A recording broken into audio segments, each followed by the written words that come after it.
زهرة بتول സാക്കിയറാലിയ ഷജറുകൾ തരുമാൽ സലാമിൻ്റെ സുഹൃതം തരും ഗുരു ഷറഫുടെ നിധിമതി സന്തോഷ പൊന്തറൽ ചന്തം മുന്തിന സുന്ദര ചന്ദിര ശോഭിസുര ഒരു കസുര. Hello, welcome back. അപ്പോൾ ഇതൊരു ഈദ് ഷോപ്പിംഗ് വ്ളോഗാണ് കേട്ടോ. ഈദ് ഷോപ്പിംഗ് തുടങ്ങാൻ വേണ്ടിയിട്ട് കുറച്ചധികം ലേറ്റായി പോയിട്ടുണ്ടായിരുന്നേ. ഇതിപ്പോൾ പെരുന്നാരാവിനാണ് കേട്ടോ ഞങ്ങൾ ഷോപ്പിങ്ങിന് പോണത്. അപ്പോൾ ആദ്യം തന്നെ പോയിട്ടുണ്ടായിരുന്നത് മോനിക്കുള്ള ഡ്രസ്സ് എടുക്കാൻ വേണ്ടിയിട്ടായിരുന്നേ. അവനക്ക് ഞങ്ങൾ എടുക്കാൻ വേണ്ടി ഉദ്ദേശിക്കുന്ന ഒരു ലൂസ് ഫിറ്റിങ്ങിൽ വന്നിട്ടുള്ള ടീഷർട്ടും അതുപോലെ പാൻറ്റുമാണ് കേട്ടോ ഉദ്ദേശിച്ചിട്ടുണ്ടായിരുന്നത്. അപ്പോൾ ഞങ്ങൾ ഉദ്ദേശിച്ച ടൈപ്പ് കുറേ കടകളിലൊന്നും കയറിയപ്പോൾ ഒന്നും കണ്ടിട്ടുണ്ടായിരുന്നില്ല. പിന്നെ അവിടെ ഉണ്ടായിരുന്നതൊക്കെ ഇവനാണെങ്കിൽ ഭയങ്കര സൈസ് ഉള്ളതായിരുന്നു കേട്ടോ. അപ്പോൾ അതുകൊണ്ട് തന്നെ കുറേ കടകളിൽ അന്വേഷിച്ചതിന് ശേഷമാണ് ഞങ്ങൾ ഉദ്ദേശിച്ച മോഡൽ കിട്ടിയിട്ടുണ്ടായിരുന്നത്. ഞങ്ങൾക്ക് ഇഷ്ടപ്പെട്ടതാണെങ്കിൽ അവന് സൈസും ഉണ്ടാവില്ല, സൈസ് ഉള്ളതാണെങ്കിൽ ഞങ്ങൾക്ക് ഇഷ്ടപ്പെടുകയില്ല. അങ്ങനെ ആയിരുന്നു കേട്ടോ. അങ്ങനെ മാത്രമല്ല ലാസ്റ്റ് മിനിറ്റത്തെ പർച്ചേസിങ് ആയ കാരണം തന്നെ കുറേയൊക്കെ ഷോപ്പിൽ ഔട്ട് ഓഫ് സ്റ്റോക്കും ആയിരുന്നു കേട്ടോ. അപ്പോൾ അതുകൊണ്ട് തന്നെ ലാസ്റ്റ് ഞങ്ങൾക്ക് സാധനം കിട്ടിയിട്ടുണ്ടായിരുന്നേ. അങ്ങനെ ഡ്രസ്സ് എടുത്തതിന് ശേഷം പിന്നെ ഞങ്ങൾ പോയിട്ടുണ്ടായിരുന്നത് ഓനിക്കൊരു ഷൂ എടുക്കാൻ വേണ്ടിയിട്ടായിരുന്നു കേട്ടോ. ഈ ഷോപ്പിലത്തെ ഷൂ ഞങ്ങൾ മുന്നേ ഓൾറെഡി ഓനിക്ക് നോക്കി വെച്ചിട്ടുണ്ടായിരുന്നു കേട്ടോ. അപ്പോൾ അതുകൊണ്ട് തന്നെ പോയിട്ട് ആ സാധനം എടുത്താൽ മാത്രം മതിയാവും. അപ്പോൾ അതുകൊണ്ട് തന്നെ അങ്ങോട്ട് പോയിട്ട് ഓനിക്കുള്ള ഷൂവും എടുത്തിട്ടുണ്ടായിരുന്നേ.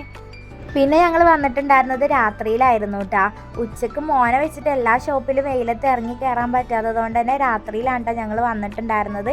രാത്രിയിൽ ഇവിടെ കാണാൻ പ്രത്യേക വൈബ് തന്നെയാണ് കേട്ടോ. ഇത് നോമ്പ് 30 ദിവസം ഉണ്ടാവും കേട്ടോ. ഇങ്ങനെ ഡെക്കറേറ്റ് ഒക്കെ ചെയ്തിട്ട് നല്ല ആൾക്കാരൊക്കെ ആയിട്ട് നല്ല രസമാണ് കേട്ടോ കാണാൻ വേണ്ടിയിട്ട് ഇവിടെ. അങ്ങനെ പിന്നെ എനിക്ക് ഡ്രസ്സ് എടുക്കാനാണ് കേട്ടോ ഇപ്പോൾ പോകാൻ ഉദ്ദേശിക്കുന്നത്. ഒരു ചുരിദാർ എടുക്കാമെന്നാണ് കേട്ടോ. ഇത് കഴിഞ്ഞ പാടന്നെ എൻ്റെ ബെസ്റ്റ് ഫ്രണ്ടിൻ്റെ കല്യാണം വരുന്നുണ്ട്. അപ്പോൾ അതിനും കൂടെ വെയർ ചെയ്യാൻ വേണ്ടിയിട്ട് പറ്റിയിട്ടുള്ള ഡ്രസ്സ് എടുക്കാമെന്നാണ് കേട്ടോ ഞാൻ വിചാരിച്ചിട്ടുണ്ടായിരുന്നത്. അപ്പോൾ അതിന് വേണ്ടിയിട്ട് ഒരു 2-3 ഷോപ്പിലൊക്കെ ഞാൻ നോക്കിയിട്ടുണ്ടായിരുന്നു. പിന്നെ അധികം റേറ്റ് ഒന്നും ഇല്ലാത്ത ഡ്രസ്സാണ് കേട്ടോ ഞാൻ നോക്കിയിട്ടുണ്ടായിരുന്നത്.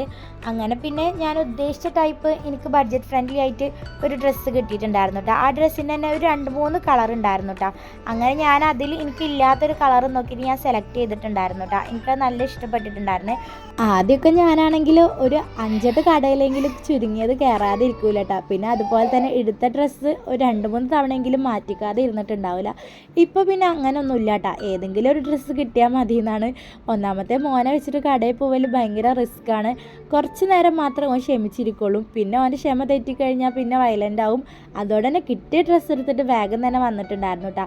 പിന്നെ എനിക്കൊരു ചെരുപ്പ് നോക്കിയിട്ടുണ്ടായിരുന്നേ. പക്ഷേ എനിക്ക് കാര്യമായിട്ട് ഒന്നും ഇഷ്ടമാവാത്ത കാരണം പിന്നെ ചെരുപ്പ് എടുത്തിട്ടുണ്ടായിരുന്നില്ല കേട്ടോ. ഞാൻ ഓൾറെഡി ഓൺലൈനിൽ നിന്ന് ഒരെണ്ണം ഓർഡർ ചെയ്തിട്ടുണ്ടായിരുന്നു. പക്ഷെ അത് ഇതിന് മുന്നേ എത്താത്ത കാരണം പിന്നെ ഞാൻ വിചാരിച്ചു ഇനിയിപ്പോൾ അത് വന്നോട്ടെ എന്നുള്ളത്. അങ്ങനെ പിന്നെ അതൊക്കെ കഴിഞ്ഞിട്ട് പിന്നെ പോയിട്ടുണ്ടായിരുന്നത് മോൻ്റെ മുടി വെട്ടാൻ വേണ്ടിയിട്ടായിരുന്നു കേട്ടോ. അവൻ്റെ മുടി ഇപ്പം അത്യാവശ്യം വലുതായിട്ടുണ്ട്. അപ്പോൾ അതൊന്ന് ഷേപ്പ് ചെയ്യണമെന്ന് വിചാരിച്ചിട്ടുണ്ടായിരുന്നു. അങ്ങനെ പിന്നെ നേരെ പോയത് ബാർബർ ഷോപ്പിലേക്കാണ്. അവിടെ പിന്നെ പറയണ്ടല്ലോ, ഭയങ്കര തിരക്കായിരുന്നു കേട്ടോ. കുറേ നേരം വെയിറ്റ് ചെയ്തതിന് ശേഷമാണ് പിന്നെ മുടിയൊന്ന് വെട്ടി കിട്ടിയത്. പിന്നെ മോനിക്കാണെങ്കിൽ ഉറക്കം വന്നിട്ടുണ്ടായിരുന്ന കുറച്ചൊരു വാശി ഉണ്ടായിരുന്നു കേട്ടോ. അപ്പോൾ പിന്നെ മുടി വെട്ടലൊക്കെ കഴിഞ്ഞതിന് ശേഷം ഓന് വീട്ടിൽ കൊടുന്നാക്കിയിട്ട് ഒന്ന് ഉറക്കി കെടുത്തിയിട്ടുണ്ടായിരുന്നു കേട്ടോ, ഫ്രഷ് ആക്കിയതിന് ശേഷം. എന്നിട്ട് പിന്നെ എനിക്ക് ഫാൻസി ഷോപ്പിലേക്കും കൂടെ ഒന്ന് പോകാനുണ്ടായിരുന്നു കേട്ടോ. കാര്യമായിട്ടൊന്നുമില്ല, മെഹന്തി അതുപോലെ അങ്ങനത്തെ എന്തെങ്കിലുമൊക്കെ കുഞ്ഞു കുഞ്ഞു ഐറ്റംസ് വാങ്ങാൻ വേണ്ടിയിട്ടായിരുന്നു കേട്ടോ. അങ്ങനെ പിന്നെ എനിക്ക് വേണ്ടിയ കുറച്ച് സാധനങ്ങളൊക്കെ ഞാൻ അവിടെ നിന്ന് വാങ്ങിച്ചിട്ടുണ്ടായിരുന്നേ. അങ്ങനെ പിന്നെ എൻ്റെ പർച്ചേസിങ് കാര്യങ്ങളൊക്കെ കഴിഞ്ഞിട്ടാണ്. അപ്പോൾ ഇത്രയേ ഉള്ളൂ. Tata bye.